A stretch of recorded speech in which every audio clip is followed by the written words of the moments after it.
निळकंठरावांचा वय साधारणपणे किती वर्षाच्या दरम्यान असावं, तर त्यांचं उत्तर कुठं दिलेलं आहे? त्या उत्तरामध्ये उद्योगाचे सुवर्ण महोत्सवी वर्ष.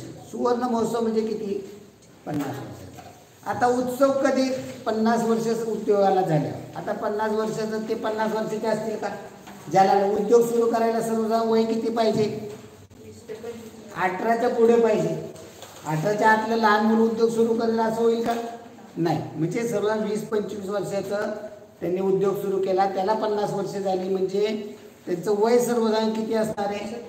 70 ते 75 वर्ष. 20व्या वर्षी जरी उद्योग सुरू केला तर 70-75. निळकंठरावांचा उद्योग अजून किती वर्षांनी हिरक महोत्सव साजरा करेल? तर आता इथं हिरक महोत्सव 60व्या वर्षी असतो. मग 50व्या वर्षी सुवर्ण महोत्सव केला म्हणजे 10 वर्षांनी हिरक महोत्सव. पुढे पहा, निळकंठरावांच्या उद्योगाला किती वर्ष पूर्ण झाले? सुवर्ण महोत्सव झाला म्हणजे 50 वर्ष. संवादामध्ये पहा बरं. अरे यातून तुला जरा मला पोथी वाचून दाखवतोस ना, मला बारीक अक्षर दिसत नाही रे. आता कोण म्हणलं असेल? आजी. कोण म्हणलं? आजी. हो दाखवतो ना, मी नाही म्हटलं का तुला? कोण म्हणलं? अतुल. हे बघ मला, हे फक्त हे बघ, मधले अक्षर कळायची नाही. कोण म्हणालं? आजी. आजी तेवढं मला कळतं बरं का, अतुल म्हणाला. काही कळत नाही. मागच्या वेळेस तुला क्रिकेट खेळायला जायचं होतं म्हणून मधल्या 7-8 ओळी गाळल्या, पण मी ही आजी म्हणाली. मग मी गाळलेलं तुला कसं कळलं? अतुल म्हणाला. मग माझ्या सगळं तोंडपाठ आहे म्हटलं. कोण म्हणालं? आजी. अरे अतुल तिला नुसता अध्याय नाही तर सगळी पोथी मुखोद्गत आहे. मुखोद्गत म्हणजे काय? तोंडपाठ आहे. असं कोण म्हणाला असेल? आजोबा. बरोबर आहे. तुम्ही तुमच्या पत्नीचीच बाजू घेणार हे याच्यावरनं कळलं. म्हणजे किती जणांचा संवादात भाग आहे? 3 जणांचा. वाचताना कोणती खोडी न काढण्याबद्दल आजीने सांगितलं? अक्षर गाळणी ही खोड जी त्याची होती ती खोडी न काढण्याबद्दल. म्हणजे काय होतं? वाचताना अक्षर गाळणी ही खोडी न काढण्याबद्दल आजीने सांगितलं. अतुलने सोडून दिलेल्या ओळीविषयी आजीला कसं समजलं? आजीला पोथी तोंडपाठ होती. मुखोद्गत या शब्दाचा अर्थ तोंडपाठ. खालीपैकी संयुक्त स्वर कोणता? संयुक्त स्वर ए. म्हणजे कोणते? अ आ इ ई. याच्यामध्ये अ आणि अ आ. याच्यामध्ये हे कसले स्वर आहेत? अ आ इ ई उ ऊ. हे कसले स्वर आहेत? आणि नंतर अ आणि ई मिळून ए होतो, किंवा आ आणि ई मिळून आय होतो. अ आणि उ मिळून औ, आणि अ आणि आ किंवा आ आणि उ मिळून औ. म्हणजे अ आणि उ मिळून ओ, अ आणि औ मिळून औ, अ आणि ए मिळून नाही, अ आणि उ मिळून. ओके. म्हणजे संयुक्त स्वर कोणते? ए, आई, ओ, औ. त्यामुळे ए. विरुद्ध लिंगी शब्दाची चुकीची जोडी एडका मेंढी पाहिजे, म्हैस रेडा पाहिजे. पुढे शुद्ध शब्द कोणता? अनुवंशिक आणि अनावश्यक. अतिवृष्टीमध्ये तला ऱ्हस्व वेलांटी पाहिजे. आत्मविश्वासमध्ये विश्वासला पहिली वेलांटी पाहिजे. खाली वाक्यात अधोरेखित शब्दाचा कारक अर्थ वारकरी. आता यातला मूळ शब्द काय? वारकर आहे का? वारकरीच आहे. त्याला कोणताही प्रत्यय जोडलेला नाही. म्हणजे तो काय या वाक्यामध्ये करता आहे, कारण प्रथमेमध्ये असतो. त्याचा काय प्रत्यय इथं दिलेला नाही. खालील वाक्यापैकी बाह्य प्रयोगाचे वाक्य ओळखा. गुरुजींनी मुलास शिकवले. कर्त्यालाही प्रत्यय, कर्मालाही प्रत्यय, म्हणून ते बाह्य प्रयोगाचे. आणि दुसरं, मला सारखे मळमळते. आता इथं क्रियापद जे असतं ते सारखे जेव्हा असतात ना तेव्हा ते बाह्य प्रयोगाचे असते. किंवा मला सारखे मळमळते. आता ही सारखी क्रिया विशेषण आहे. मला मळमळते, तिला मळमळते, त्याला मळमळते, त्यांना मळमळते. म्हणजे इथं कर्त्यात एक वचन केलं, अनेक वचन केलं, पुल्लिंग स्त्रीलिंग केलं तरी मळमळते क्रियापद बदलत नाही. म्हणजे ते अकर्मक बाह्य प्रयोगाचं आहे. संयोग चिन्ह विराम चिन्ह केव्हा वापरतात? दोन शब्द जोडताना खाली पैकी द्वंद्व समासाचे पर्याय आई वडील आणि विटी आणि दांडू. साखर बांधणी साखर केलेला भात असं होय. त्याचा गुरुबंधू म्हणून गुरुचा शिष्य या नात्याने जे असतात ते सगळे शिष्य हे गुरुबंधू असतात. पुढे पुढील अलंकार ओळखा. जाणावा तो ज्ञानी पूर्ण समाधानी निसंदेह म्हणी सर्व काळ यमक. बऱ्याच वेळा यमकच येताना तुम्ही यमकच लिहिता पण ती सवय नको, कारण मला ज्या ज्या वेळेला आला तेव्हा तेव्हा यमकच आलेला आहे. पण उपमा उत्प्रेक्षा देखील महत्त्वाचे आहे. पुढे दिलेल्या काव्य पंक्तीमध्ये कोणते वृत्त आहे? का ओळखलं? भुजंग प्रयाण किती अक्षर आहे? 12. बरे सत्य बोला यथा तथ्य चाला. हे 12 अक्षर आहेत. बहुमानिती लोक येणे तुम्हाला 12 अक्षर आहेत म्हणून ते भुजंग प्रयाण. मालिनीमध्ये किती असतात? 14. मंदाक्रांता 17. वसंत तिलका 14. कालिदासाने खालील कोणते पुस्तक लिहिलेले आहे? शाकुंतल. डाटा या शब्दाला मराठी प्रतिशब्द आधार सामग्री. पुढीलपैकी विरुद्धार्थी शब्दाची चुकीची जोडी 2 पर्याय नोंदवा. अध्ययनच्या विरुद्ध अध्यापन पाहिजे, अध्यापक नाही. आणि दुसरं दुर्गमच्या विरुद्ध सुगम, सुकर नाही. कृपण या शब्दाचा समानार्थी शब्द कंजूष. शब्द व त्याचे सामान्य रूप याची बरोबर जोडी. पैसा पैशा. कोणती बरोबर आहे? माशी माशा. म्हणजे पहा इथं पहा काय होते? पैसा पैशाने पैशाचे याच्यामध्ये थांबा बघू ना आपण ते इथं काय झालेलं आहे. म्हणजे इथे प्रश्न काय चुकीचं आहे त्याच्यामध्ये? बरोबर जोडी सगळी माश्या. दुसरं पाहिजे होता पर्याय चुकीची जोडी ओळखा असं पाहिजे होतं.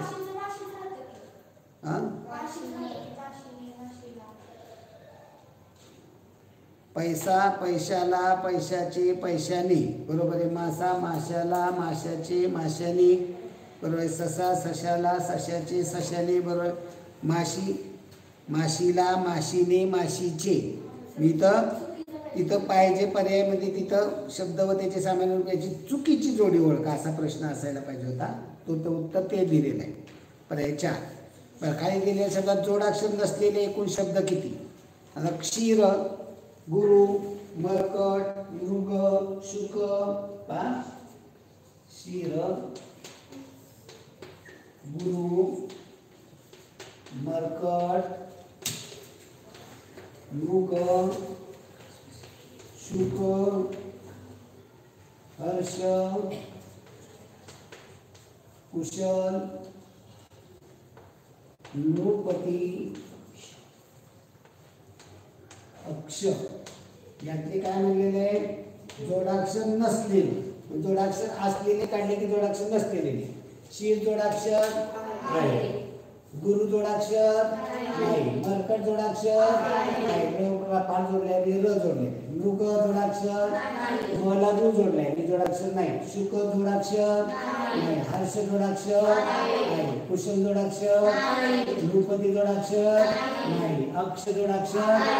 आपल्याला विचारले जोडाक्षर नसलेले 1 2 3 4 5 जोडाक्षर नसलेले. मनकवडा. मनकवडा म्हणजे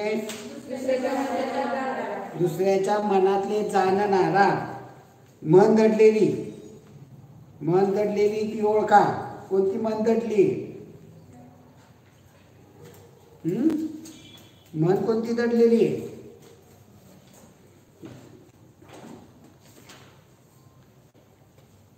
मन कोणती नाही लक्षात आली कोणाला?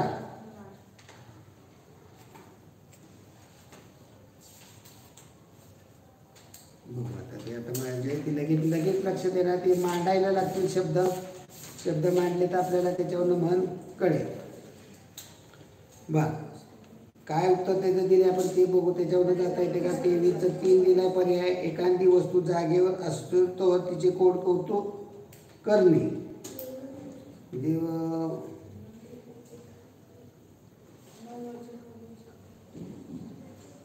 साड्या, चौथी चाक. याच्यावरनं बघा काय होते. बरं चला खालीपैकी वाक्यप्रचार त्याचा अर्थ चुकीची जोडी. वाक्यप्रचार त्याचा चुकीचा अर्थ कोणता? जोड मिळणे, मदत मिळणे, मदत करणे.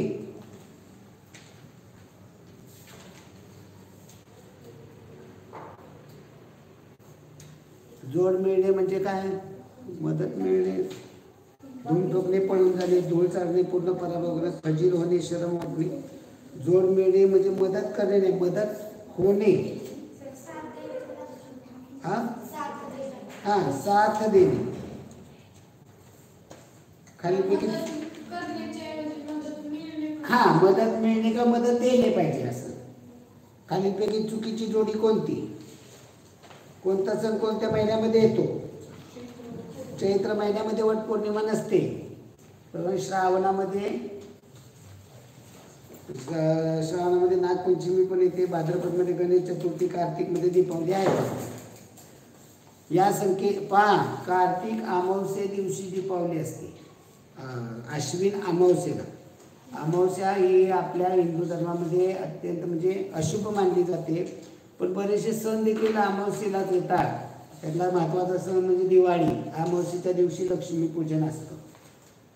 अमावस्येच्या दिवशी संपूर्ण अमावस्या अशुभ मानतात, पण अमावस्येच्या दिवशी लक्ष्मीपूजन आहे.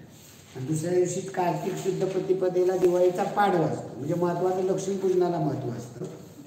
पहा ज्या संख्येचे दशांश रूप अखंड व आवर्ती असते अशा संख्यांना कसल्या संख्या म्हणतात? वास्तव संख्या आणि परिमेय संख्या. आणि ज्याचं दशांश रूप अखंड किंवा आवर्ती नसते त्यांना अपरिमेय संख्या असं म्हणतात. पुढं पहा 27वा. 21 ते 40 पर्यंतच्या सर्व समसंख्येची बेरीज 80 ते 100 पर्यंतच्या सर्व मूळ संख्येच्या बेरजेपेक्षा कितीने जास्त आहे. आता 21 ते 40 पर्यंतच्या सर्व समसंख्येची बेरीज. पहिली समसंख्या 22 येईल, शेवटची 40 येईल. पहिली संख्या अधिक शेवटची संख्या गुणिले एकूण संख्या किती येते? 21 ते 40 पर्यंत 10 भागिले 2. 21 ते 40 62 गुणिले किती हा केला 5. 62 गुणिले 5 310 ही बेरीज. आणि काय नाही 80 ते 90 पर्यंतच्या मूळ संख्या 83 89 आणि 97 याची बेरीज किती येते? 9 7 16 3 19 10 8 18 8 26 269. ही काय झालं इथे 10 9 गेले 1 11 9 7 गेले 41 ने जास्त आहे.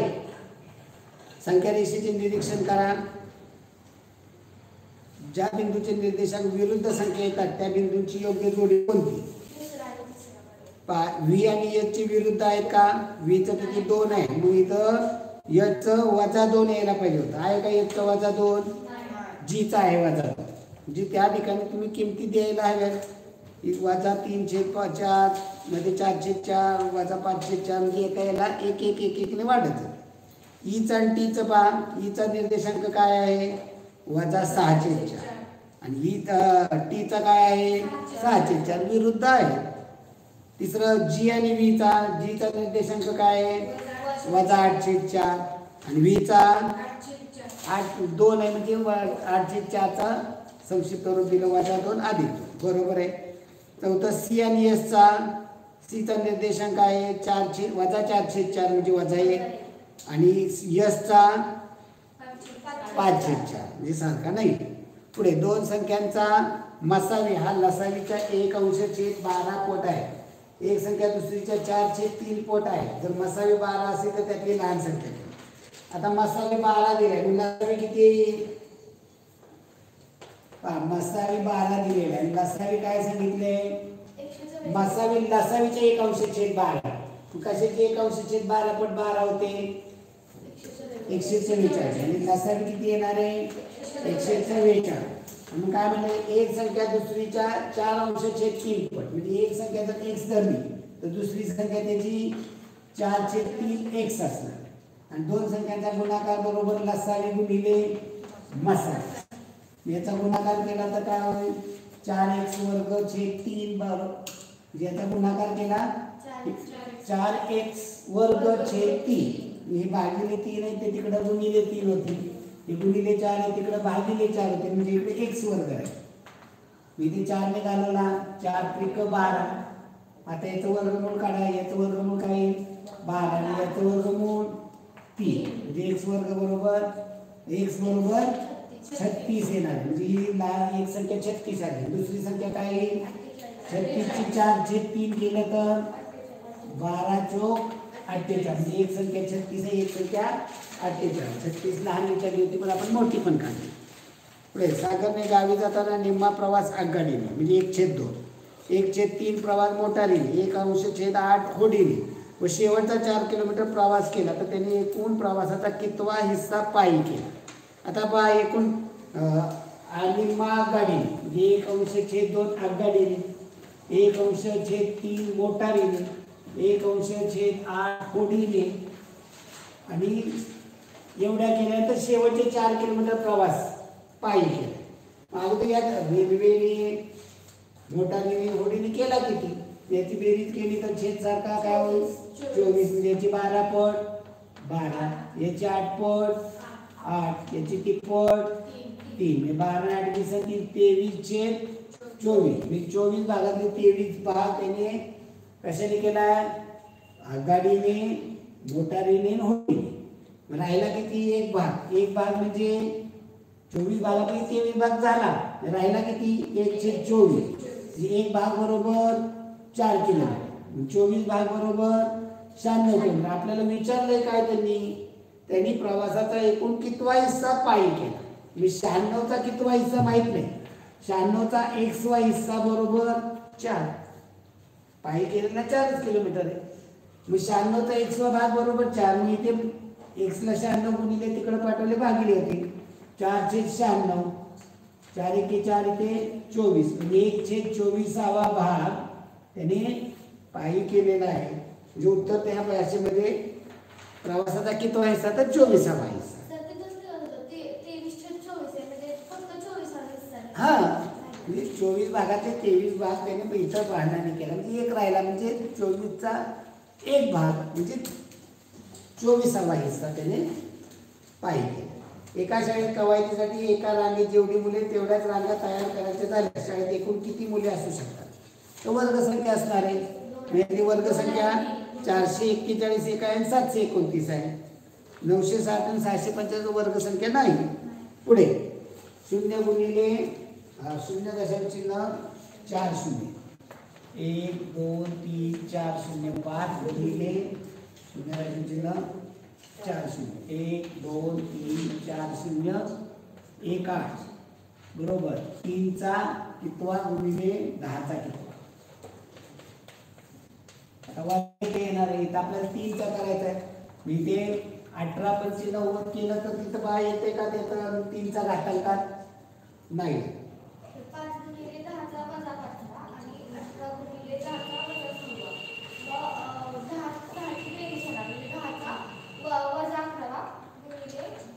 म्हणजे इथं 90 जर घेतलं तर होत नाही म्हणजे 9 मध्ये आणलं तर 3चा वर्ग होईल म्हणजे अगोदर इथं गुणाकार करा. आता दशांश चिन्ह इथे 1 2 3 4 5 6 7 8 9 10 11 म्हणजे दशांश चिन्ह 11 संख्येच्या अगोदर येणार तेव्हा खाली 90 होईल. इथे किती आहे म्हणजे या 10 या दोन संख्या म्हणजे इथे 9 शून्य 1 2 3 4 5 6 7 8 9 शून्य 9 2 11 संख्येच्या अगोदर दशांश चिन्ह.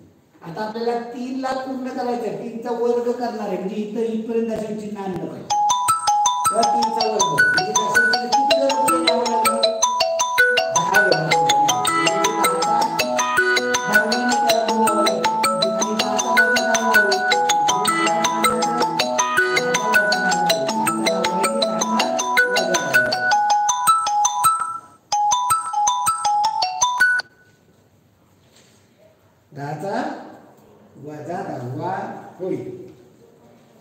म्हणजे इथं 3चा वर्ग आणि 10चा वजा 10. पुढे का 4 मीटर व्यासाच्या व 21.21 मीटर खोली असलेल्या दंडकृती गोलाकृती विहिरीच्या आतील पृष्ठभागात सिमेंट वाळूचा लेप देण्यासाठी दर चौरस मीटरला 25 मीटर दराप्रमाणे एकरी किती खर्च येईल. ती 4 मीटर व्यासाची अशी एक विहीर आहे. व्यास 4 मीटर आहे आणि त्या विहिरीची खोली आहे 21.21. ही उंची दिली 21.21 म्हणजे त्या काय करावं लागेल आपल्याला विहिरीचं दंड वक्र पृष्ठफळ काढावं लागेल. वक्र पृष्ठफळ काढावं लागेल. मग वक्र पृष्ठफळ कसं काढतो आपण 2πr/h 2 गुणिले पायची 22 अंश छेद 7 त्रिज्या किती येणार आहे 2 येणार आहे 4 व्यास आहे आणि उंची येणार आहे 21.21 संक्षिप्त रूप द्या 3 7 21 7 त्रिक 21 त्याचं चिन्ह 0 7 त्रिक 21. आता हा गुणाकार करायचा आहे इथे गुणाकार 2 गुणिले 4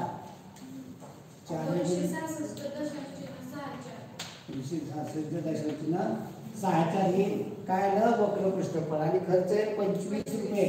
याला गुणिले 25 केलं तर उत्तर काय येत आहे 6,666 रुपये.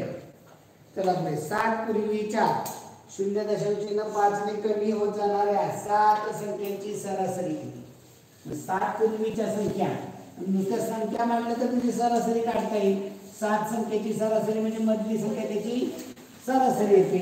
या फक्त 7 संख्या मांडायला आल्या बस सोडवण्याची गरज नाही. 7 पूर्वीची पहिली संख्या येईल 6.5 त्याच्या अगोदर 6 त्याच्या अगोदर 5.5 5 4.5 4 3.5 किती 1 2 3 4 5 6 7 यातली मधली संख्या सरासरी. पुढे अजयचे उत्पन्न किरणच्या उत्पन्नापेक्षा 10% जास्त आहे तर किरणचे उत्पन्न अजयच्या उत्पन्नापेक्षा शेकडा कितीने कमी.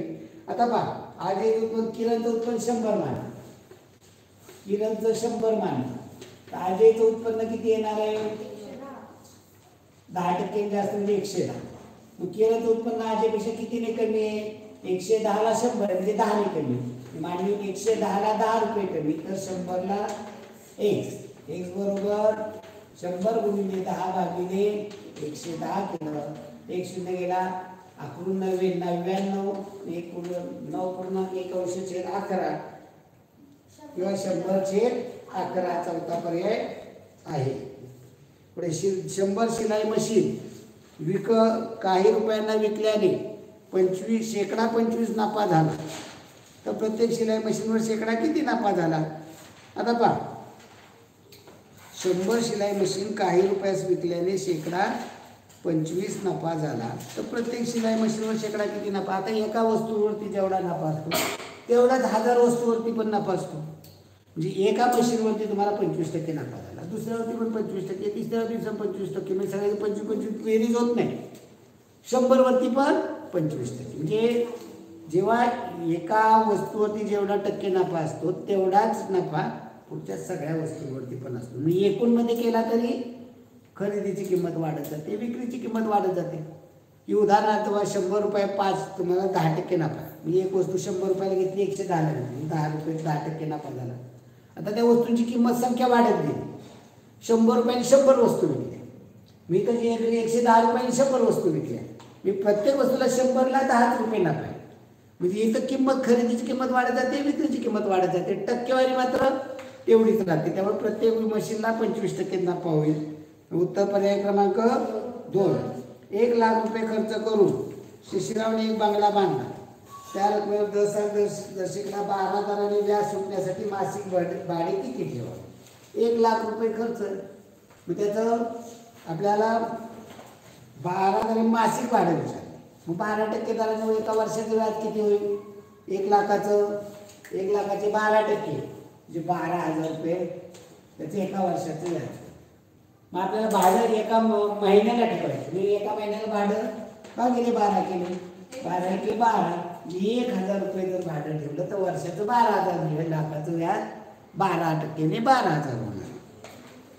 सरळ व्याजाच्या दराने एका मुद्दलाची 5 वर्षात दाम दुप्पट होते तर त्या दराने मुद्दलाच्या तिप्पट रास होण्यास किती वर्ष लागतात. आता पहा सरळ व्याजाच्या दराने मुद्दलाची 5 वर्षात दाम दुप्पट म्हणजे व्याजाचा दर किती असणार आहे 20. मग आपल्याला तिप्पट करायची म्हणजे मुद्दल 100 रुपये असेल तर त्याची तिप्पट काय होणार आहे 300 रुपये. मग 300 रुपये रास व्हायची म्हणजे व्याज किती मिळालं पाहिजे 200 रुपये. मग 200 रुपयाला 200 रुपये 100 रुपये मुद्दला तर 200 रुपये व्याज मिळवण्यासाठी दुसऱ्या व्याजाचा किती वर्ष कालावधी लागेल. कालावधी काढायचा असेल तर व्याज गुणिले 100 भागिले दर गुणिले मुदत काढायची आपल्याला. दर गुणिले मुद्दल. मुद्दल किती होती 100 रुपये मुद्दल होती. जे सूत्र पहा लक्षात घ्या. मोदक भागिले 100 म्हणजे व्याज बरोबर मोदक भागिले 100. हे भागिले 100 असतात तिकडे गुणिले आहे. व्याज गुणिले 100 भागिले मुद्दल गुणिले कालावधी तेव्हा दर निघतो. मी ते भागाला घालवा 100 नाही 100 गेले 20 10 200. 10 वर्षामध्ये तुमची तिप्पट ह्रास होणार आहे म्हणजे मुद्दल दुप्पट होणार आहे. त्यामुळे उत्तर पर्याय क्रमांक 200 रुपये तुमचं व्याज झालं आणि मग 100 रुपये मुद्दल तुमचं अशी तिप्पट तुम्हाला रक्कम मिळेल 10 वर्षानंतर. पुढे 39 पान.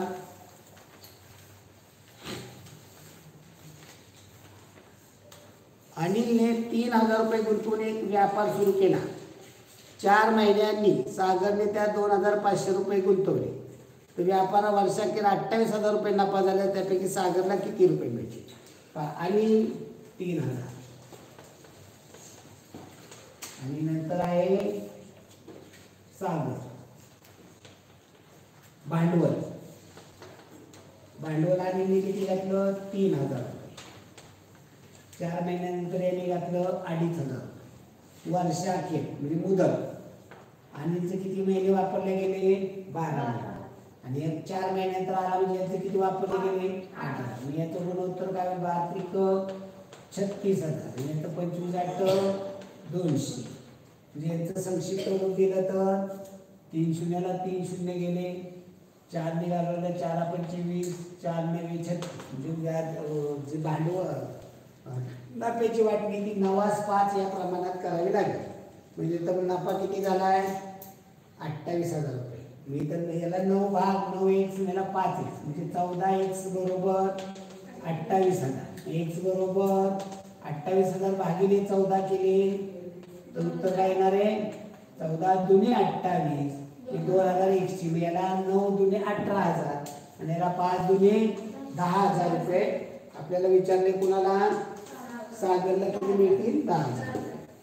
पुढे 28 मीटर व्यास असलेल्या अर्धवर्तुळाकृती बागेभोवती तारेचे 2 पदरी कुंपण घालण्यासाठी किती तार लागेल. आता व्यास 28 इथं पहा अर्धवर्तुळाची परिमिती बरोबर काय सूत्र आहे 36/7/8. हे सूत्र पाठ असेल तर अगदी सोपं आहे. म्हणजे इथं व्याज दिलेले 28 म्हणजे इथं त्रिज्या किती असणार आहे 14. 7 दुने 14 36 दुने 72 परिमिती आहे. म्हणजे एक तारेचा फेरा मारायला 72 मीटर तार लागेल. 2 पदरी म्हणल्यावर याची दुप्पट 144 मीटर तार लागेल 2 पदरावर. 1+3 मीटर रुंदी व 2 मीटर लांबी असलेले 3 आयत रुंदीच्या बाजूने एकमेकांना जोडल्या. नवीन आयताची परिमिती 106 मीटर होती तर नवीन आयताकृतीचे क्षेत्रफळ किती. रुंदी 1+3 लांबी आहे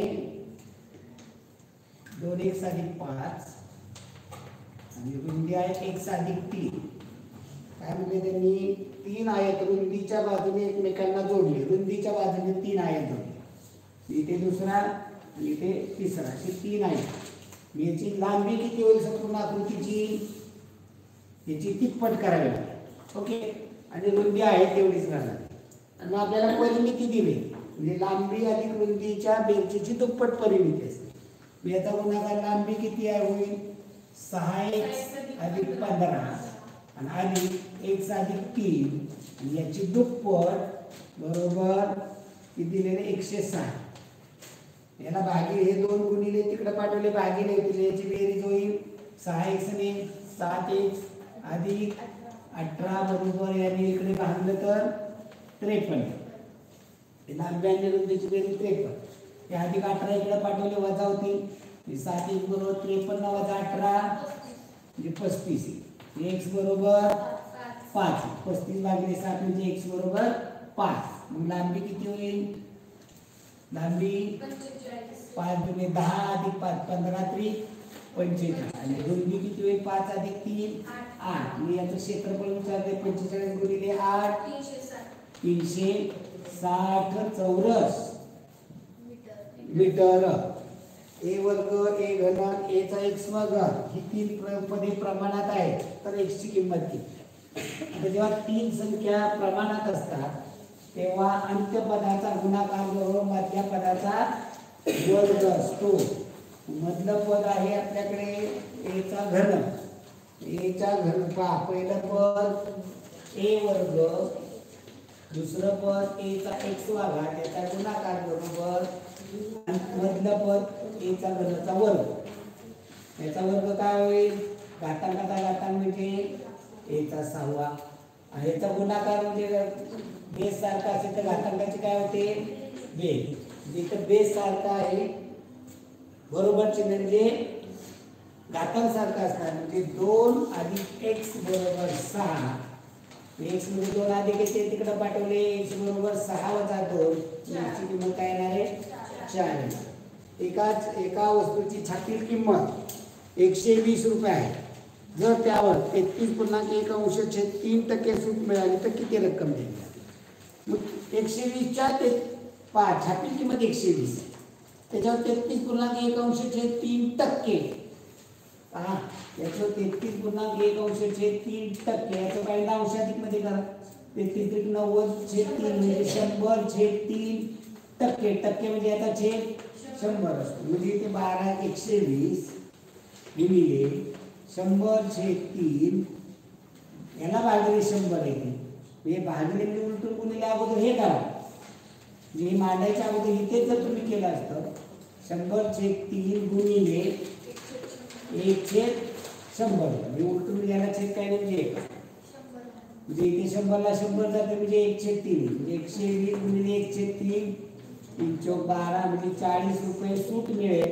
म्हणजे त्या किती द्यावे लागतील? 120 वजा 40 80 रुपये द्यावे लागतील. 31.1/3 भागिले 13.1/3 याचा अंशाधिक मध्ये करा भागिले 13.1/3 31 93 94/3 गुणिले उलटून ते 39 40/3 चं उलट केलं या 3 ला 3 गेले 94/40 भाग जातो का कशाने? 2 ने जाईल भाग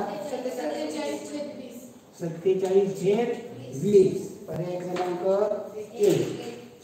आता याचं पूर्णांकाचा अंशाधिक मध्ये केलं तर 20 दुणे 40 म्हणजे 2.7/20 चौथा आहे पर्याय. एका वृत्तचितीच्या पायाचा परिघ 88 सेंटीमीटर असून उंची 9 सेंटीमीटर त्यावर तळाचा परिघ तेवढीच उंची तळाचा परिघ तेवढ्या उंची 0.3 मीटर असलेला शंकू ठेवला तर तयार झालेल्या आकृतीचे घनफळ किती?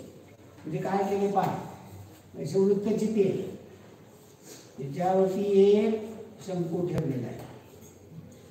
आता याचं परिघ दिलेलं 88 हा परिघ दिलेला 88 उंची दिलेली 9 आणि त्याच्यावरती जो शंकू ठेवलेला आहे त्याची उंची आहे ही मीटर मध्ये पहा दिलेला 0.03 मीटर म्हणजे सेंटीमीटर मध्ये बाकी सगळे माप सेंटीमीटर मध्ये म्हणजे त्याचं सेंटीमीटर केलं तर किती होईल? 3 सेंटीमीटर. याच्यावर शंकू ठेवला तर आकृतीचे घनफळ अगोदर वृत्तचितीचं घनफळ काढायचं. वृत्तचितीच्या घनफळाचं काय सूत्र आहे? πr²h. आता इथं आर दिलेलाच आहे इथं आर काढला पाहिजे. आर कसा काढाल? पाय दिले किंवा 2πr बरोबर 88 इथे आर काढायचं आपल्याला. आर बरोबर 88 गुणिले 7/22 त्याला भागिले 2 राहते 22 चोक 2 दुणे 4 म्हणजे आर किती येणार आहे? 14. याची रेडियस 14 आहे. मग त्याच्यामध्ये वृत्तचितीचा आणि शंकूचं दोन्हीचं एकूण घनफळ विचारलं. वृत्तचितीच्या घनफळाचं काय सूत्र आहे? πr²h बरोबर का? आणि शंकूचं 1/3 पाय आर स्क्वेअर एच. याच्यामध्ये कॉमन काढलं ते वेगळं वेगळं केलं तरी काय हरकत नाही. कॉमन काढलं तर काय निघेल याच्यामध्ये आर याचा देखील एवढाच आहे. म्हणजे इथे पाय आर स्क्वेअर कॉमन निघू शकतो ना. आतमध्ये काय राहील एच अधिक 1/3 एच. दोन्ही वेगळं वेगळं काढून बेरीज केली तरी काय अडचण नाही. आता याच्यामध्ये पायची किंमत 22/7 त्रिज्या आहे 14. 14चा वर्ग मी 14 गुणिले 14 आणि कंसामध्ये एच ह्याची किती आहे 9 अधिक 1/3 याची उंची किती आहे 3. अगोदर हा गुणाकार करावा लागेल 3 1 3 म्हणजे इथे उत्तर येणार आहे 1 9 अधिक 1 10. इकडे उत्तर येणार आहे इकडे 7 1 7 7 2 14 22 गुणिले 14 गुणिले 2 गुणिले 10 किती येतं उत्तर 616. याचा गुणाकार येतोय ना 616 नाही ओके 616 याचा गुणाकार येतो. त्याला गुणिले 10 म्हणजे 6160 घन सेंटीमीटर मध्ये. आता इथे पहा एक त्रिकोण दिलेला आहे. या त्रिकोणामध्ये माप दिलेला 78 अंश. हे आहे हे आहे म्हणजे या दोन्ही माप या बाजू या समोरची ही बाजू या समोरची ही बाजू सारखी आहे. 78 अंशाचं एचं माप विचार आहे. हा 78चा आहे तर या दोघांची बेरीज किती येणार आहे 78 येणार आहे. हा काढला तर 180 मधून 78 वाजा गेले 102. या दोघांची बेरीज 78 येणार. ती केवळ याच्यावरनं आपण काढू शकतो. काय असतं नियम काय तिथं त्रिकोणाच्या बाह्य कोणाच्या माप दुरस्थ कोणाच्या बेरजे एवढे असते. म्हणजे दोन्ही कोण सारखे म्हणून 78 भागिले 2 केले 39 आहे. पुढे एक्स वाय समचलनात आहे. रिकाम्या जागी कोणती संख्या आहे. समचलनामध्ये काय असतं त्यांचा भागाकार कॉन्स्टंट असतो. म्हणजे आता एका पहिलंच घेऊ आपण फक्त 2/5 भागिले 4/15 बरोबर इथे माहित नाही x घेऊ 8/21. आता हे भागिले आहे ते इकडे आले गुणिले होते म्हणजे 2/5 गुणिले 8/21. आता हे उलटून गुणिले काय होतील 15/4 बरोबर x. 5 1 5 5 3 15 4 1 4 4 2 8 3 1 3 3 7 21. आता अंशांशाचा गुणाकार 2 दुने 4/7 4/7. 48 पान खालीलपैकी सत्य विधान कोणते. दोन समद्विभुज त्रिकोण एकरूप असतील तर त्याच्या शिरोबिंदूमध्ये 3 प्रकारच्या संगती असतात. समद्विभुज असतील तर किती संगती असतात त्याच्या 2 संगती असतात. समभुज असेल तर 3 संगती असतात. कोणतेही 2 काटकोन त्रिकोण एकरूप असण्यासाठी कमीत कमी 2 घटक एकरूप असावे लागतात. काटकोन त्रिकोण म्हणलेले कर्णभुजा कसोटी काय आहे तीच आहे म्हणजे 3 लागतात. कोणताही त्रिकोण जर असेल तर बाकोबा बाबा म्हणजे इथे 3 गोष्टी लागतात. पण इथं काय म्हणले काटकोन त्रिकोण म्हणजे याचा अर्थ कोण दिलेला आहे मग राहिला किती 2च. म्हणजे कर्ण आणि एक बाजू दिली असेल तरी येतं. मी काटकोन त्रिकोण एकरूप असण्यासाठी कमीत कमी 2 घटक पण बाजू दोन्ही असतील कोणत्याही तरी चालेल. किंवा एक कोण आणि एक बाजू म्हणलं तरी चालेल. बाको बाती को बाको कसोटी देखील तिथं लागू होते. मधला कोण घेतला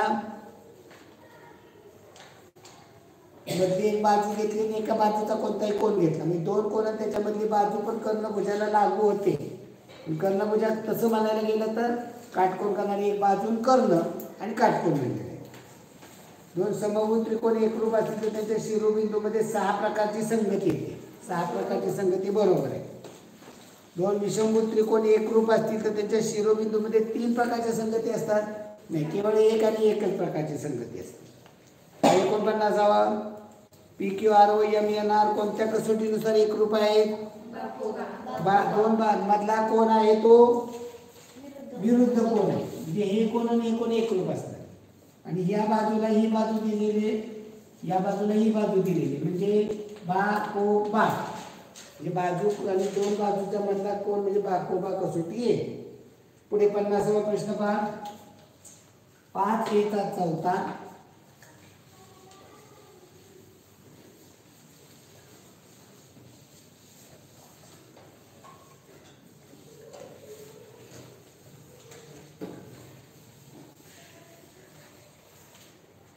5a चा चौथा अधिक 2a चा घन वजा 6a अधिक 7 वजा 7a चा घन अधिक 2a वजा 6 वजा 5a चा वर्ग वजा a चा चौथा घात. आता इथं फक्त वजाचं चिन्ह असल्यामुळे आतली चिन्ह बदलणार तेवढंच. अगोदरचं आहे तसंच घेऊया. आता कंस काढून टाकू. 5a चा चौथा अधिक 2a चा घन वजा 6a अधिक वजा अधिक वजा वजा होईल वजा 7a चा घन अधिक 2a वजा 6 वजा 5a वर्ग अधिक a चा चौथा घात. आता इथे चौथ्या घाताची जवळ घेतली 5a चा वजा चौथा आणि a चा चौथा याची बेरीज आहे म्हणल्यानंतर 6a चा चौथा 2a चा घन आणि हे वजा दोनच घालायचे अधिक 2a चा घन वजा 7a चा घन वजा 5a चा घन वजा 6a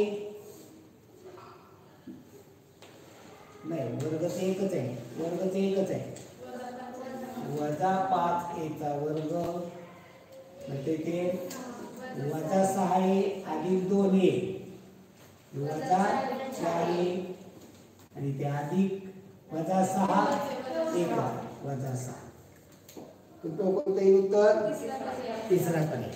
चला पुढे 8a वजा 8b छेद 8c भागिले a वजा b छेद c कंसाच्या बाहेर अधिक 1 बरोबर किती. आता या पहिल्यामध्ये कॉमन काढा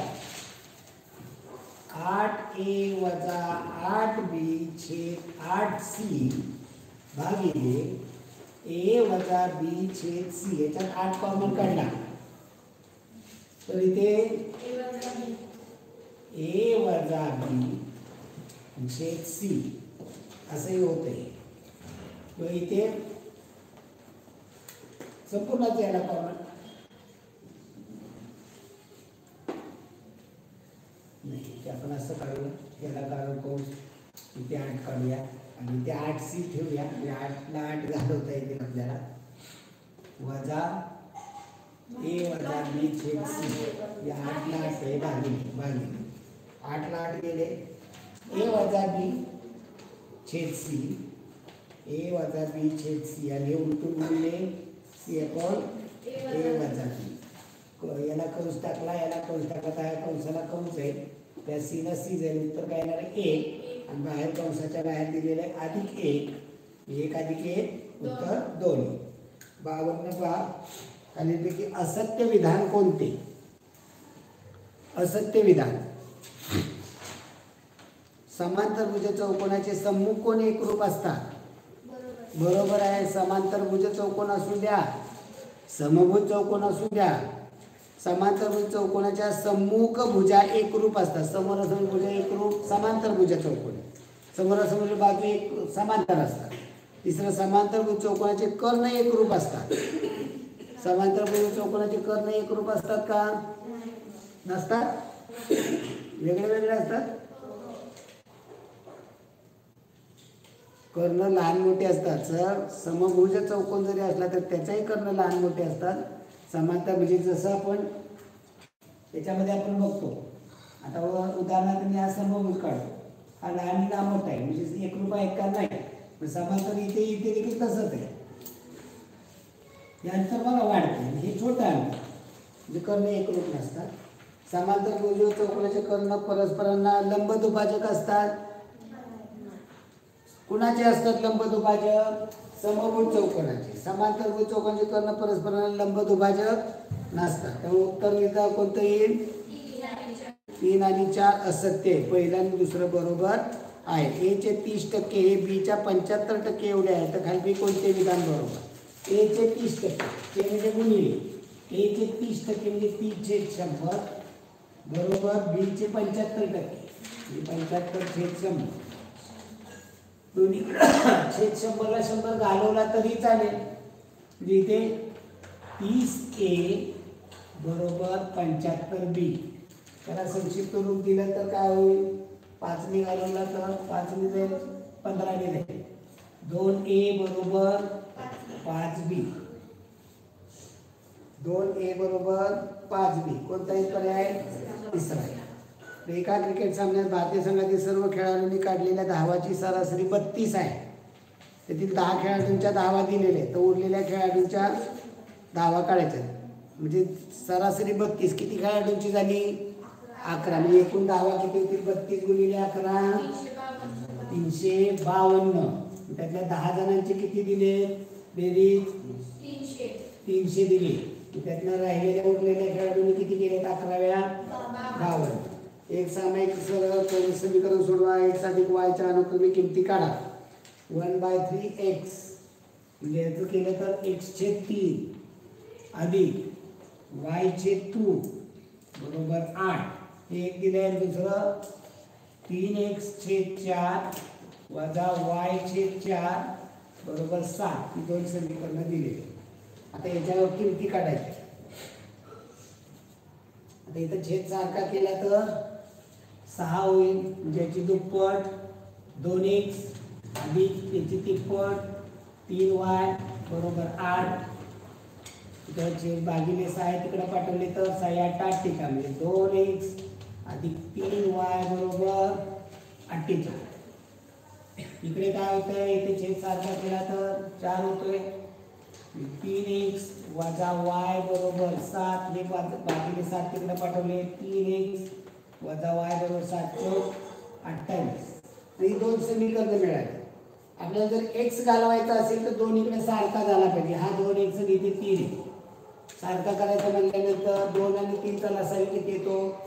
6 येतो. म्हणजे याची किती पट करावी लागेल? 6 करायला 3 पट. आणि इकडे याची 2 पट. याची 3 पट केली तर काय होईल? 6x अधिक 9y बरोबर 48 × 144. आता याची 2 पट करा.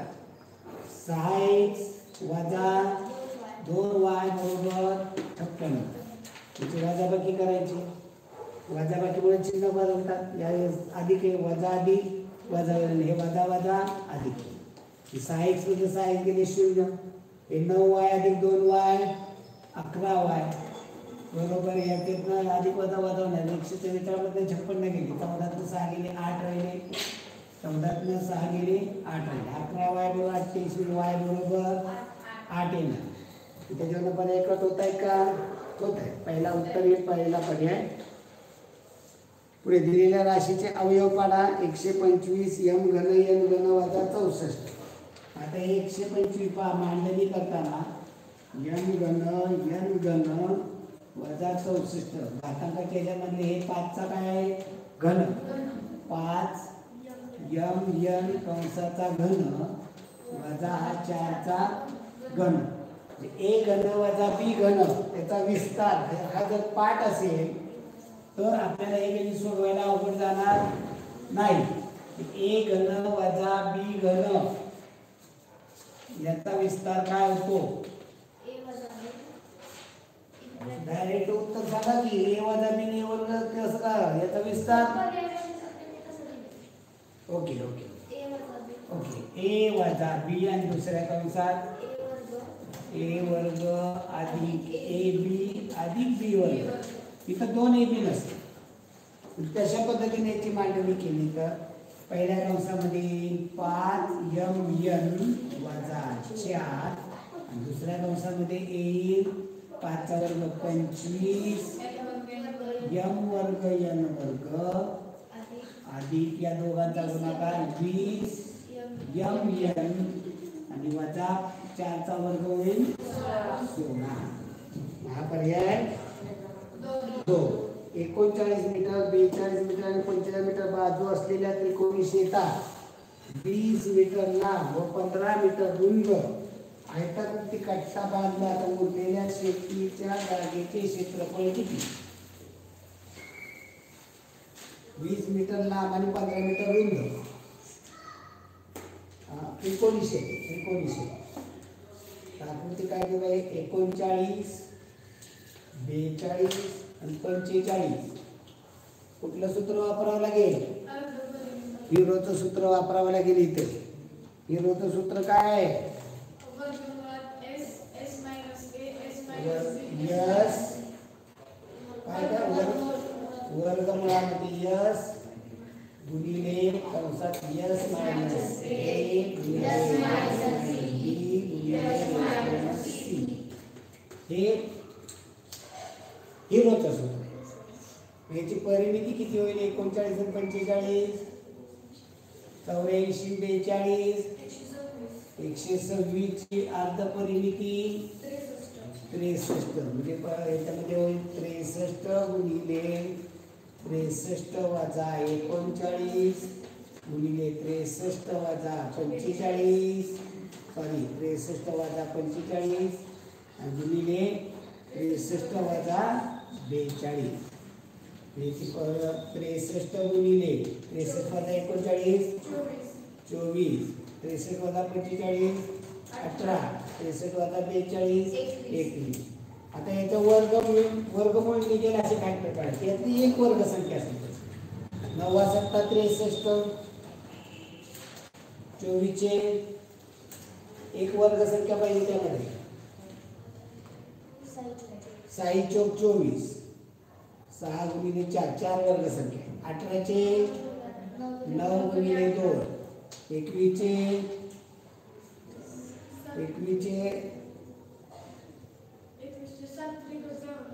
7 त्रिकच घ्यावे लागते.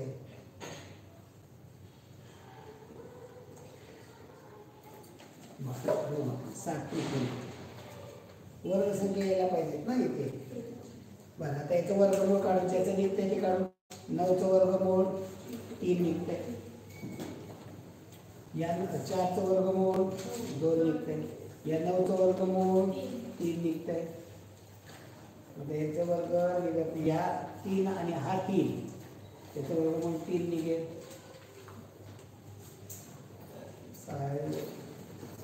12 12 84 वर्गमूळ निघेल ना.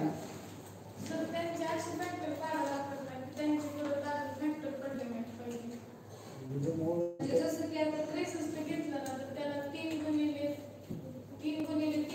7 असं घ्यावं लागेल. ओके मग ह्या ठिकाणी ह्याचं निघाले पाहिजे होते ना. साहेब 12 साठी 84 चे फॅक्टर पडले तर 2चा कितवा घात येतो 84 नाही येत. 2 घातांकामध्ये 3च्या घातांकामध्ये पण येत नाही. येणं अपेक्षित होतं. बरं किती येते इथं बघू त्याच्यानंतर बारकाईनं काय नक्की चूक झाली त्यात. हे तर आपल्याकडे इथं चूक झाली का कुठे नाही. 39 42 45 126. बरं काय आलं इथं वर्गमूळ त्याचं काढलं तर 756. काय तो फॅक्टर पाडले मला सांग बरं. 3 गुणिले 7 21 चे 3 त्रिक 9 गुणिले 7 2 गुणिले 2 गुणिले 4 4 गुणिले 8 8 गुणिले 3 7 गुणिले 2 इथं 7 7 गुणिले 3 सॉरी 2 गुणिले 3 गुणिले 3 ओके. इथं 3 गुणिले 7 हे 7 हा इथे एकदा 7 ओके. बघा येतं या दोघांत 3चं एकदा येईल. या 7चं हे 7चं एकदा येईल. या 2 वेळाचं एकदा 2 या 2 वेळाचा एकदा 2 या 3चा एकदा 3 या 3चा एकदा 3. 7 × 1 गुणिले 4 गुणिले 84 गुणिले 9 756. हे क्षेत्रफळ आहे या त्रिकोणाचं. त्यातनं काट्याचं क्षेत्रफळ 20 गुणिले 15 म्हणजे 300 वजा केले उत्तर येणार आहे 456. चला पुढे काय म्हणलेलं आहे 58 एका दिलेल्या आकृतीने रेखांकित भागाचे क्षेत्रफळ त्रिकोणाचं क्षेत्रफळ काढून त्यातनं वर्तुळाचं क्षेत्रफळ वजा करायचं. आता 36 45 दिलेलं आहे म्हणजे हा काटकोन आहे. हे 36 आहे 45 कोणत्या त्रिकोणात बसते 3 4 5 ची 3 ची 12 पट 4 ची 12 पट नाही 27. 3च्या 9ची 4 पट, 3ची 4ची 9 पट, 3ची 9 पट 27. 27 36 45. आणि इथे एक तर पाया गुणिले उंची 36 गुणिले 27 केले. 18 गुणिले 27 किती येते? 486. त्यातले या वर्तुळाच्या आपल्याला वजा करायचे. वर्तुळाची त्रिज्या 7 आहे. 7 त्रिज्याचं किती येते? 154 वजा केले 332 रचवलेल्या भागात. एका त्रिकोणाच्या बाह्य कोणाच्या मापाचे गुणोत्तर 5 13 12. तर त्यापैकी आंतरकोणापैकी सर्वात मोठा कोण किती मापाचा असेल? आता बाह्य कोण पहा, 5 13 12 म्हणजे 5x 13x आणि 12x. हे बाह्य कोणाची बेरीज किती असते? 360. इथे किती होतील? 25 30x बरोबर 360, x बरोबर 12. म्हणजे हा असणार आहे 12 × 60चा बाह्य कोन, हा 156चा बाह्य कोन, हा 144चा बाह्य कोन. आपल्याला काय ते सर्वात मोठा आंतरकोन 180 मध्ये 60 वजा केला 120चा सगळ्यात मोठा बाह्य आंतरकोन येणार आहे. x बरोबर -3 आणि y बरोबर -1 असेल तर खालीलपैकी कोणत्या राशीची किंमत 9 येईल? 1 आणि 3. बरं, इथं घालू आपण 3x वर्ग अधिक 18y. x ची किंमत -3 आहे म्हणजे 3 गुणिले -3 चा वर्ग आणि y ची किंमत -1 आहे. 18 गुणिले -1 -3 चा वर्ग होतो 9. 9 गुणिले 3 अधिक आणि हे -18 आहे. 9 त्रिक 27 अधिक -18 उत्तर काय येईल? 9. आणि दुसरा कुठला? तिसरा 2x वर्ग अधिक 9y घन. x ची किंमत आपण घातली त्याच्यामध्ये -3. 2 गुणिले -3 चा वर्ग अधिक 9 गुणिले -1 चा घन. -3 चा वर्ग होतो 9 म्हणजे 2 गुणिले 9 अधिक 9 गुणिले -1 चा घन -1. 9 गुणिले 18 अधिक हे -9. 18 - 9 म्हणजे उत्तर काय येईल? 9. पर्याय क्रमांक 3. A/B सॉरी A/2 अधिक B/3 चा वर्ग या राशीचा विस्तार करा.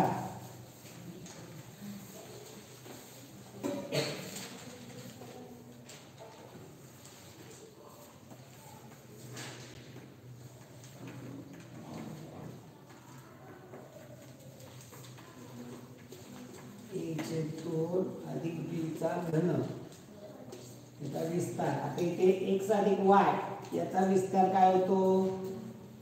ते सूत्र x वर्ग अधिक 2xy अधिक y वर्ग हे सूत्र असेल. मी त्या सूत्राचा वापर करू. पहिल्या पदाचा वर्ग आपण लगेच गणपट नका करू. डायरेक्ट येते मला माहिती आहे पण सगळ्यांना आलं पाहिजे. अधिक मी मधल्या पदाचं चिन्ह 2 गुणिले A/2 गुणिले B/3 अधिक B/3 चा वर्ग याचा वर्ग काय होईल? A वर्ग छेद 4 अधिक याचा गुणाकार काय होणार आहे? AB/6 त्याला गुणिले 2 होणार आहे. 2AB/6 2AB/6 इथे संक्षिप्त रूप घेऊ. B चा वर्ग छेद 9 ते इथे वेगवेगळी कसा होणार आहे? म्हणजे A वर्ग छेद 4 अधिक AB/3 अधिक B वर्ग छेद 9. पर्याय क्रमांक 2 आणि 4. शेतीमालावरील कर 20% ने कमी केल्यामुळे त्याचा खप 20% ने वाढला. कराच्या उत्पन्नात शेकडा काय फरक पडेल? इथं जेव्हा 10% वाढ 10% कमी झालं तेव्हा 10 वर्ग कारण भागिले 100 करायचं. इथं 20% कमी केल्यामुळे 20% वाढला म्हणजे 20 गुणिले 20 400 भागिले 100 केलं तर 4% कमीच होतो. एकूण उत्पन्न 4% कमी. दोन्ही सारखं असेल तेव्हा होतं. पुढे 63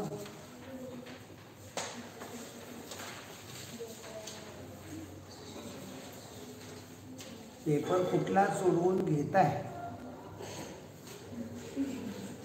स्कॉलरशिप 8वी.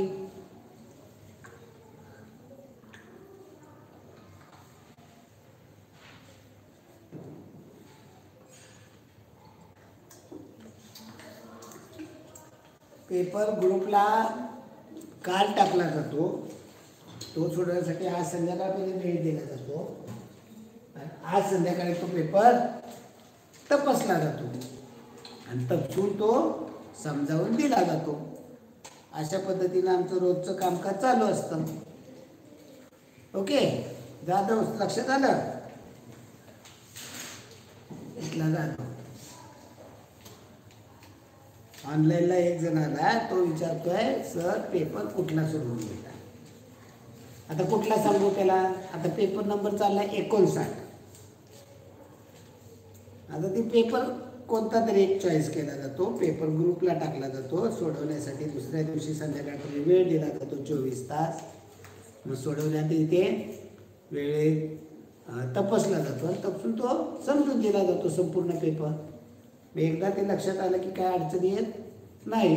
पण आमच्या मुलांचे मार्क काय वाढत नाही, ती आहे तेच, बरोबर का नाही? शेवटचा महिना करणार का पूर्ण वेळ अकॅडमी फक्त स्कॉलरशिपवरती देऊ वेळ? बघा, करण्याची तयारी असेल तर, ज्याची करण्याची तयारी आहे त्याच्यासाठी टाइम पेपर 2 झाले पाहिजेत रोज. चालतंय सर. काय म्हणते श्रीपाद तगारी काय म्हणते? ओके म्हणजे ओके,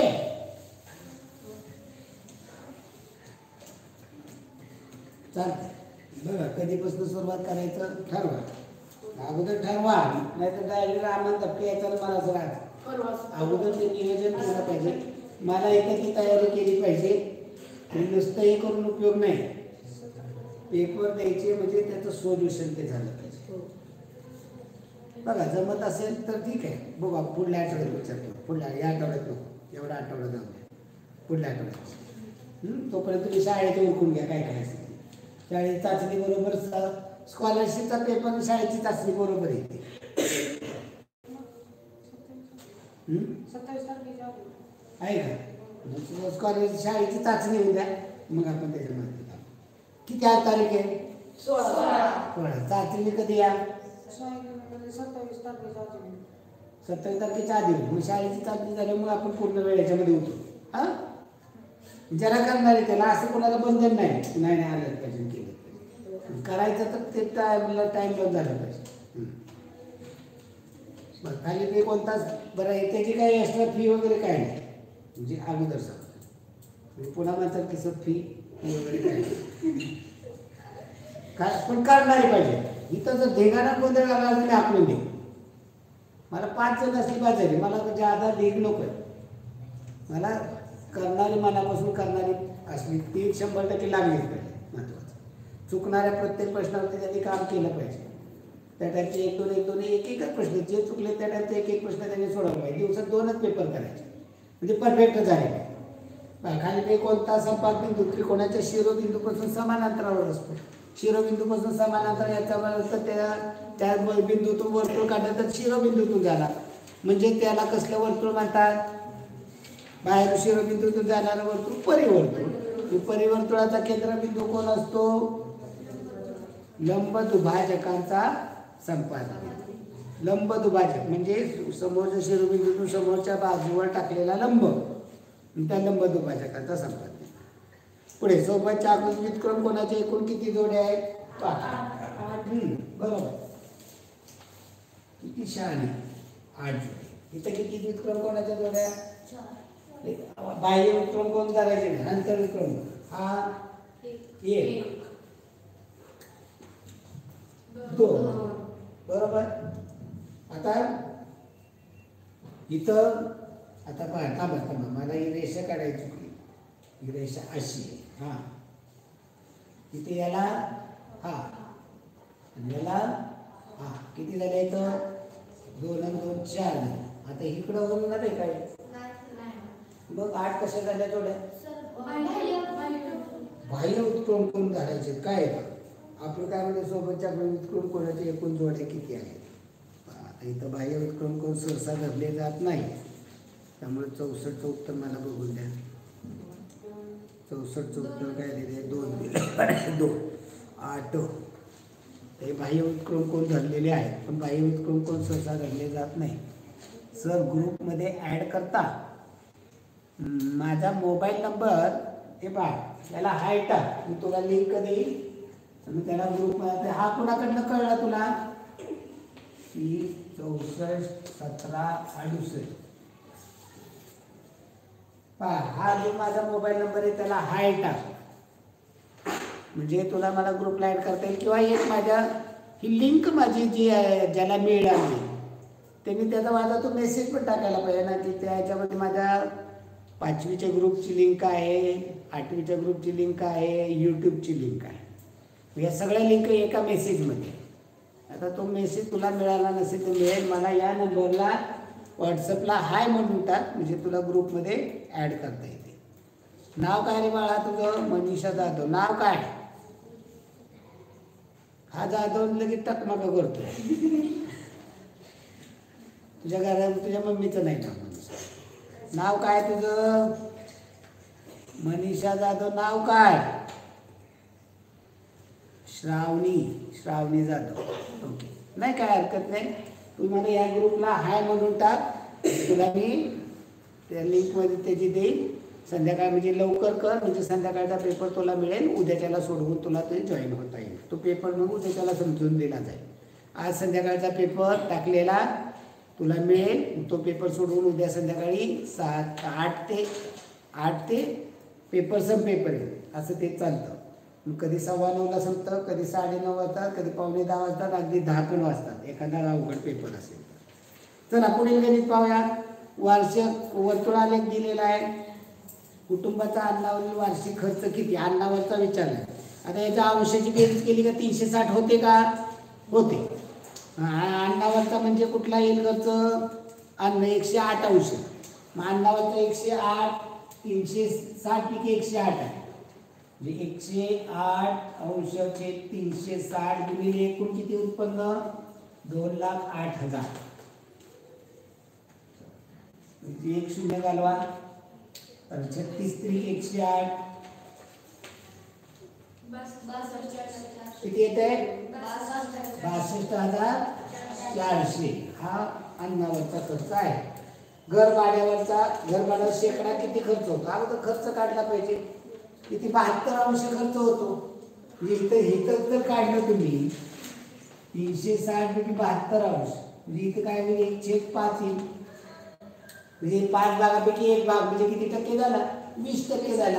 बाकीचंही काढत बसायची गरज नाही कळणार घोड येणार कुठ चल मागं सर कुठ तर त्या पुरीच्या मागं गावड्याच्या मागं दिवस त्याला उठ उठ उठ उठ तर मागे त्या पुरीच्या मागे एकटा बसतो. तर पुढे दिलेल्या आकृतीत पूरक कोणाच्या जोड्या दिली. आता पहा आकृती व्यवस्थित समजून घ्या नाहीतर हे मी म्हणणारे फसतात. A C Y M D म्हणजे B. आता एका बाजूने बघत आहे पुढे एका दुसऱ्या बाजूने नाही पुन्हा बघायचं. ए बी सी चा पूरक कोण काय ए बी सी चा पूरक कोण सी बी डी पहिला झाली जोडी. दुसरं A Y C A B C A B Y चा Y B D A B M चा ए बी एम चा पूरक कोण एम बी डी. एवढे 3 इथं पूरक कोणाच्या जोड्या होतात त्यापेक्षा जास्त होत नाही. 10 मीटर व 18 मीटर उंचीचे खांब 2 खांब परस्पर 6 मीटर अंतरावर आहे त्यांच्या वरच्या टोकामध्ये अंतर किती. आता पहा एक आहे 10 मीटरचा आणि एक आहे 18 मीटरचा याच्यामधलं अंतर दिले 6. आता इथे पॅरलल टाकलं हा 10 मीटरचा आहे हा 18 मीटरचा म्हणजे इथे 10 गेले वरती राहिला किती 8 हे 6 हे 6 आणि हे तर दोरी बांधली तार बांधली 60 3 4 5 त्रिकूट आहे 3 ची दुप्पट 4 ची दुप्पट 5 ची दुप्पट 10 झालं का पुढे 15x घन वजा 7x वर्ग अधिक 19x वजा 36 या बहुपदीतून कोणती बहुपदी वजा करावी म्हणजे 8x चा घन वजा 4x वर्ग अधिक 12x वजा 24 ही बहुपदी मिळेल म्हणजे आता साध्या सोप्या पहा उदाहरणार्थ ए याच्यामधनं कोणतं वजा करावं तेव्हा उत्तर सी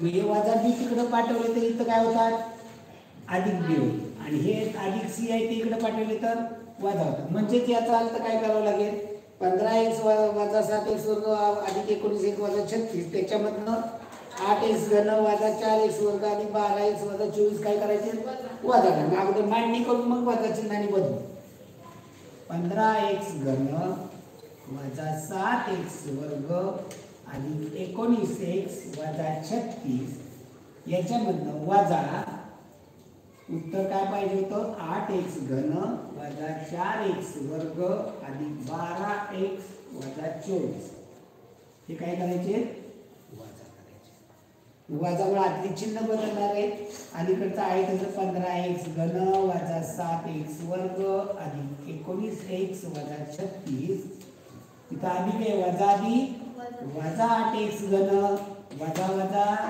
अधिक 4x वर्ग वजा अधिक वजा 12x वजा वजा अधिक 24 आता इथे पहा 15x घन वजा 8x घन काय आहे 7x वजा 7x वर्ग आणि अधिक 4x वर्ग वजा 3x अधिक 19x वजा 12x अधिक 7x वजा 36 अधिक 24 वजा 12 हे वजा केले की ते उत्तर आहे तर पुढे एका आयताची लांबी 8x वर्ग अधिक 4y वर्ग रुंदी 8x वर्ग वजा 4y वर्ग तर त्या क्षेत्रफळ लांबी गुणिले रुंदी असतं म्हणजे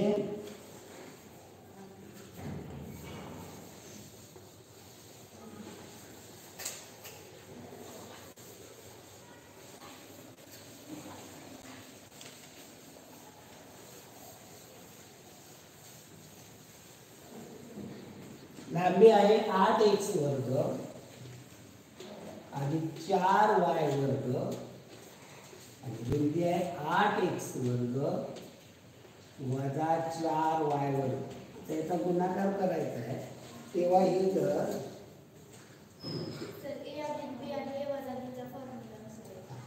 जे a आणि b आणि a वजा b याचा फॉर्म्युला होतो a वर्ग वजा b वर्ग a आहे 8x वर्गचा वर्ग वजा 4y वर्गचा वर्ग याचा वर्ग होईल 8 चा वर्ग 64 x चा चौथा घात वजा 4 चा वर्ग 16y चा चौथा झालं तर वजा 4/9 आणि वजा 6/11 यांच्या दरम्यान कोणता अपूर्णांक कोणता बघा वजा 4/9 वजा 6/11 याच्या दरम्यान येणारा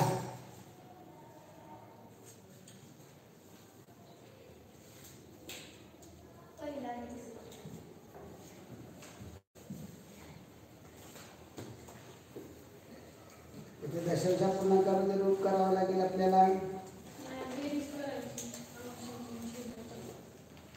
आपल्याला ती पद्धत लागू होते इथं क्लुप्ती आहे ती म्हणजे हे नाही वजा 4/9 अधिक 6/11 याची बेरीज काय होईल वजा 4 वजा 6 वजा 10 9 11 20 संक्षिप्त रूपीला वजा 1/2 म्हणजे पहिला पर्याय येईल ओके आणि दुसरं आता इथं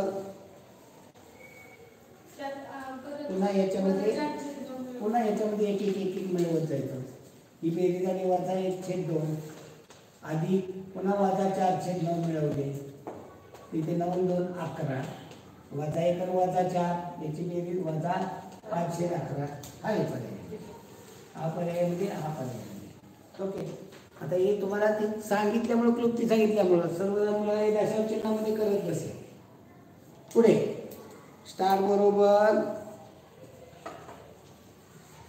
वर्तुळात टिंब वजा 1 या अटीनुसार 6 3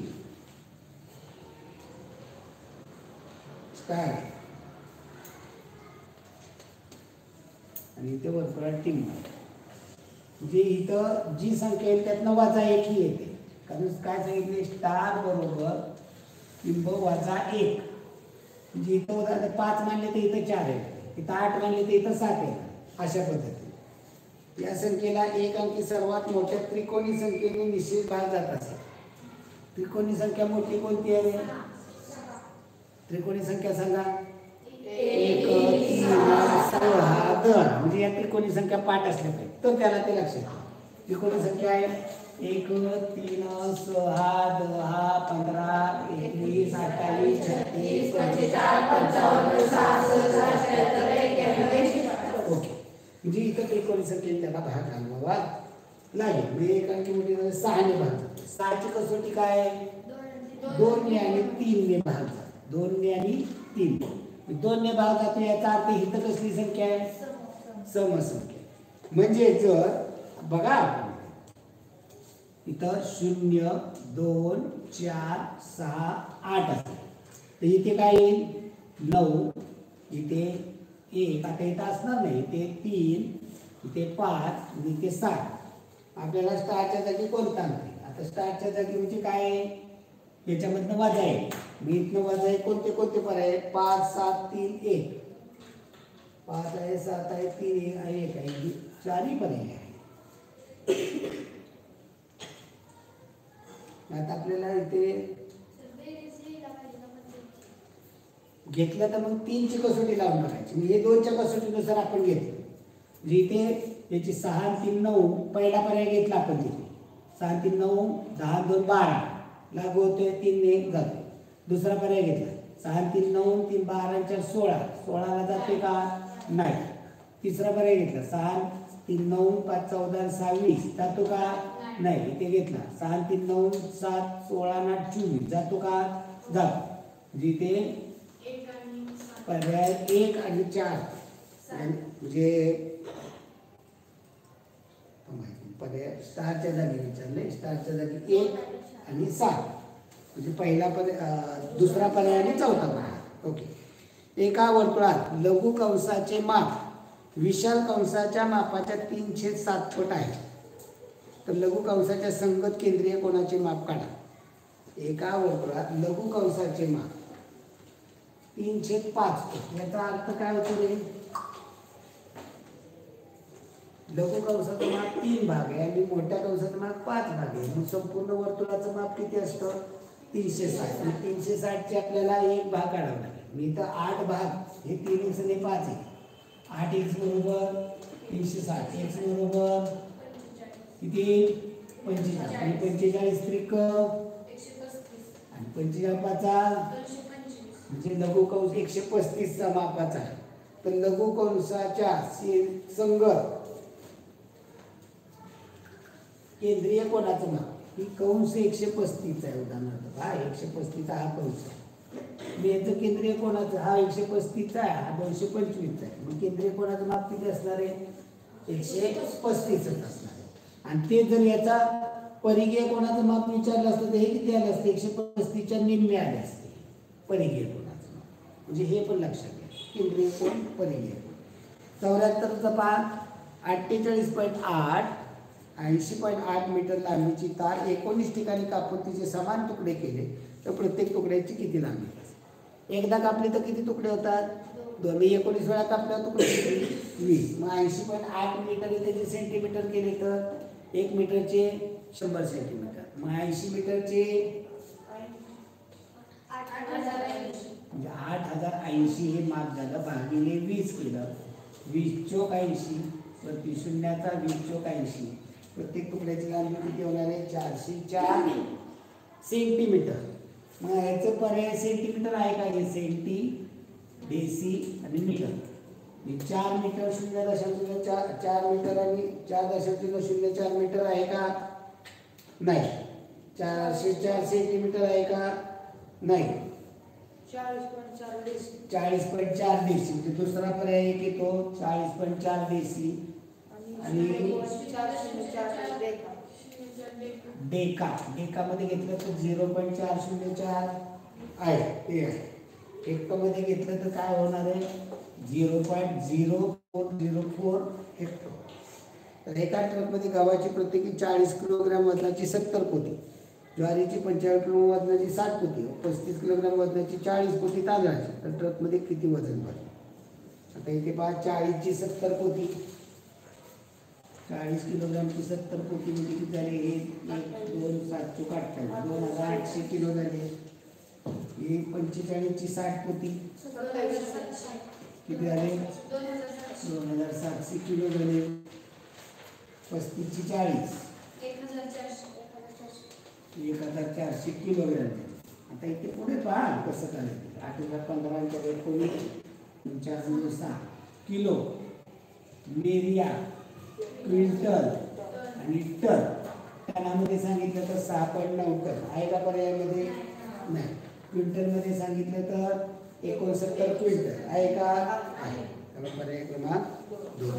ओके, धन्यवाद मित्रांनो. 9:33 बरोबर टायमिंगमध्ये संपलं.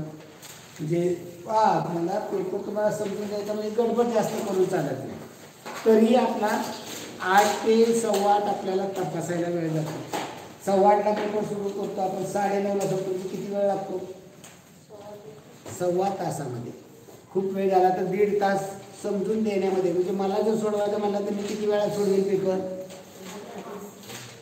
अंदाजच राहिलं. कॅल्क्युलेशन करायचे म्हणलं तर 1 तास लागेल. तुम्हाला जर सोडवायची किती वेळ आहे? 1.5 तास. बरं तुम्ही मला सांगा आज 59 वा पेपर आहे. 59 मध्ये किती प्रश्न असे आलेले शिकवलेले? बरं का माझ्या घरच्या प्रश्नपत्रिका तुम्हाला शिकवले तेवढंच काढले असं आहे का? माझ्या घरच्या प्रश्नपत्रिका नाही. बाहेरच्या प्रकाशनच्या मागवलेल्या प्रश्नपत्रिका याच्यामध्ये देखील येत नाही. आता दुसरं एखादं प्रकाशन घेतलं तर एखादं 4-2 घटक येणार ना नवीन आले पण पाहिजे. म्हणजे एवढं आपण करतो आहे मी परफेक्ट झालं पाहिजे, त्याला तेवढा मला रिस्पॉन्स तुमचा मिळाला पाहिजे. ओके श्रावणी, तू मला व्हॉट्सअपला हे टाक मी तुला ग्रुपला ॲड करेन. ओके, धन्यवाद मित्रांनो. भेटू उद्या त्याला पुन्हा एकदा.